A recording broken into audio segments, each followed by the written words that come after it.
Okay, I just want to say thank God for these videos because I put on makeup and curled my hair today because I knew I wanted to make a video. So you are what's keeping me going. You are the reason I am not wearing my pajamas with my stringy old hair and no makeup. You are the reason I am making an effort. Thank you. Thank you.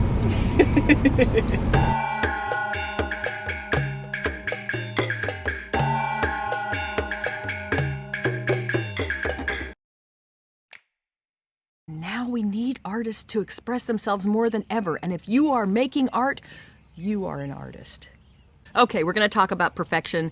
I have done a couple of videos on perfectionism. You can find one of them up here. And perfectionism, she says, is the enemy, not the friend of creativity. When we try to get something right, meaning perfect, we create a debilitating loop. We focus only on fixing what we see as wrong while remaining blind to what is right. Ooh, birds. Hello. The perfectionist redraws the chin line until there is a hole in the paper. The perfectionist rewrites a sentence until it makes no sense. The perfectionist edits a musical passage over and over, losing sight of the whole. For the perfectionist, nothing is ever quite good enough. Obsessed with the idea that something must be perfect, we lose sight of the joy of creation. Perfectionism says do it right or not at all. Perfectionism is a creative block, not a building block. It frequently stops us in our tracks. Instead of creating freely, we are stymied. Instead of moving easily in new directions, we are paralyzed. If your inner editor protests, and it will, simply say, "Thank you for sharing." Here's an exercise she gives you in the book that you can try. List 10 interests that delight you. And then that's all you're going to do. List 10 interests, not things that you have to do, not chores, not things that you already know how to do. 10 interests that delight you when you think about them. Just write them down. I wrote a list of 10 interests. She says, allow yourself to put your ego aside as you complete this task. Here's my list.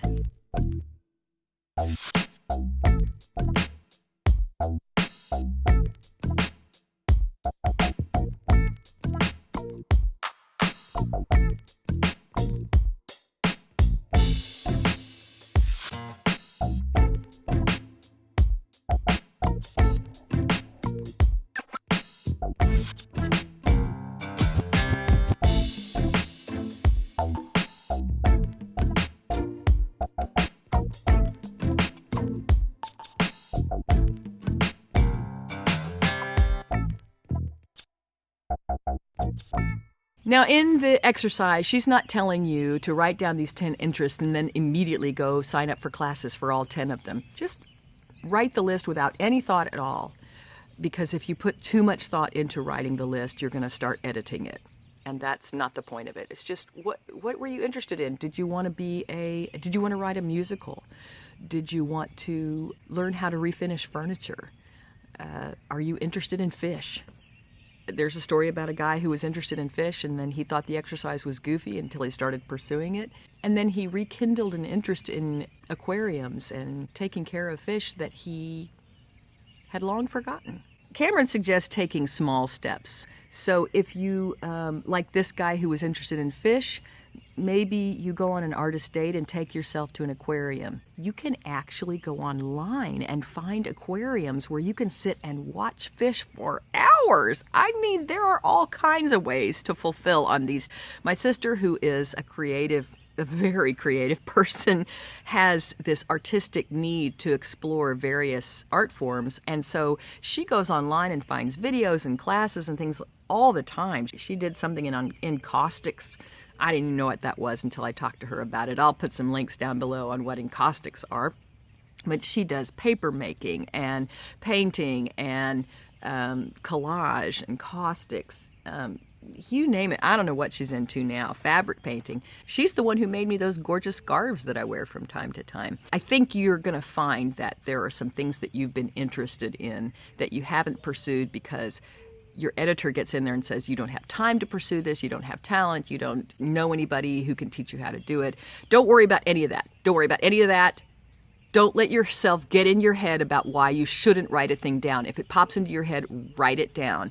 In my classes that I used to teach on brainstorming, I would tell students, don't spend time thinking about the thing, just blurt it out of your mouth. No editing, and there's no judging of any idea that comes out of your mouth. If you think it would be really fun to go swim in a pool full of Jell-O, then write that down. I'm just saying, let yourself have the time to discover what it is you're interested in. One of the things that she talks about later on in the chapter is naming a believing mirror. She calls it a believing mirror. And all that is finding a person who is interested in supporting you in your early steps. In your early steps and attempts at the process of creating. Find someone who says, oh, that's so cool, tell me more about it. Or asks you questions that make you think. Not the kind of person who asks you questions like, why are you doing this? Or isn't it a little late for you to be attempting something like this? If you want to take piano lessons and you're surrounded by people who are filled with reasons why you can't, you don't have a piano. There are ways around that, especially if you have an internet connection and a smartphone. I mean, there are piano programs on the phone that will teach you about the piano, and you can just try out a piano app until you feel confident enough that you can move on to something a little bit bigger. I don't need to tell you how to come up with ways to do these things. You know, you're grown-ups, figure it out. But don't stop yourselves. Don't stop yourselves from doing something that brings you joy, that creative spark. If you find yourself asking too many questions about how you're going to do a thing, that's your ego, that's your editor, that's your naysayer in your little mind. That's Backseat Betty. Man, Backseat Betty is your editor, isn't she? She's back there telling you, you can't, you don't know how, you're too old, blah, blah, blah, blah, blah, blah. Backseat Betty. Get back in the back seat. Thank you for sharing. You're never going to get rid of your editor. Just understand, you're never going to get rid of your editor. But you have to be able to acknowledge what that is. You have to be able to know the difference between your editor and your creative voice. Backseat Betty is never going to tell you how beautiful something looks. Just acknowledge Backseat Betty's back there. Don't worry about it. She's going to be talking during your journey. Just ignore her if you can and say, thank you for sharing. La, la, la, la, la, la, la. I know that there's something that you want to do. It's out there. Pursue it. Now's the time.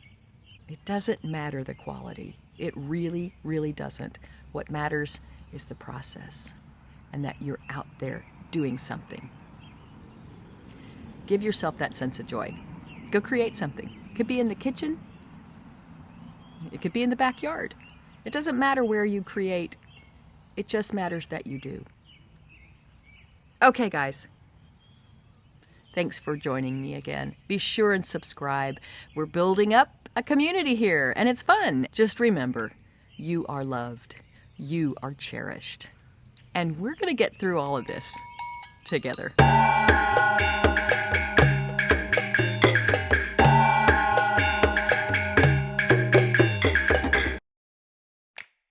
it on the credit card. You don't have to pay